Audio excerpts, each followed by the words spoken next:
ఒకానొక సమయంలో దారుక అనే వనంలో కొంతకాలం ఋషులు కర్మదులై ఉన్నారు.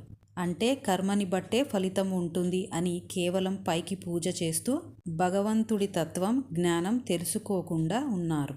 కానీ వీరి భార్యలు భగవంతుడి పూజ ఎందుకు చేస్తాం? భగవంతుడి అనుగ్రహం కొరకు. ఆ భగవంతుడనేది నేను, నాది. దాన్ని చేరుకోవాలి తప్ప కేవలం జ్ఞానం లేని పూజ రక్షించదు. కానీ జ్ఞానం తెలుసుకుని పూజ చేయడం వలన భగవంతుడు ప్రసన్నుడైతాడు అని వీళ్ళు నమ్మారు. ఒకరోజు వీరి భార్యలు పూజ కొరకు ఆకులు పూలు తేవడానికి వెళ్ళారు. పరమశివుడు చాలా సౌందర్యంతో ప్రకాశిస్తూ దిగంబరుడై భిక్షాటనమూర్తిగా వెళ్ళారు. ఋషి భార్యలు అందరూ తమ భర్తలని పిల్లలని వదిలేసి దిగంబరుడైన శివుడి దగ్గరికి వచ్చి కౌగిలించుకున్నారు. ఇలా ఎందుకు చేశారంటే వాళ్ళు జ్ఞానం పొంది ఈ శరీరం నేను కాదు, దీనికి సంబంధించినది నావి కావు, అసలైన నేను లోపల ఉన్నది, అది దానిలోకి చేరాలని శివుడిలోకి ఐక్యమవ్వాలని కౌగిలించుకున్నారు. కర్మదులై ఉన్న ఋషులు వచ్చింది శివుడు అని గ్రహించలేక తమ భార్యలని ఎత్తుకెళ్లడానికి ఎవరో వచ్చాడని వెంటనే అగ్నిగుండం చేసి అందులోంచి ఒక పెద్ద ఏనుగుని సృష్టించి ఎదురుగుండా ఉన్న వాడిని సంహరించు అన్నారు. ఆ ఏనుగు శివుడి మీదకు వెళ్ళింది. మహాశివుడు ఉగ్రతాండవం చేస్తూ తన కాలితో ఏనుగు కడుపులో ఒక తన్ను తన్ని దాని చర్మాన్ని తన చుట్టూ కట్టుకున్నాడు. ఆ ఋషులు ఆ అగ్నిగుండంలోంచి ఒక జింకని సృష్టించి పంపారు. జింక శివుడి వంక చాలా అందంగా చూసింది. శివుడు అంతకంటే అందంగా జింకని చూశాడు.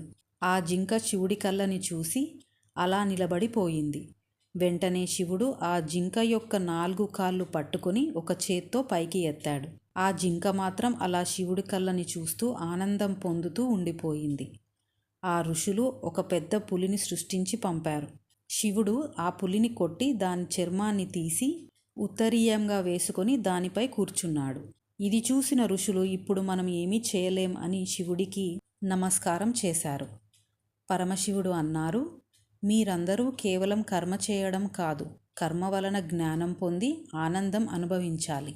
ఈ జ్ఞానం తెలుసుకున్న ఋషులు శివుడిలోకి ఐక్యమయ్యారు. జింక చంచలమైనది, భయంతో ఉంటుంది. అలాంటి జింక శివుడి కన్నులను చూసి ఆనందంతో నిలబడిపోయింది.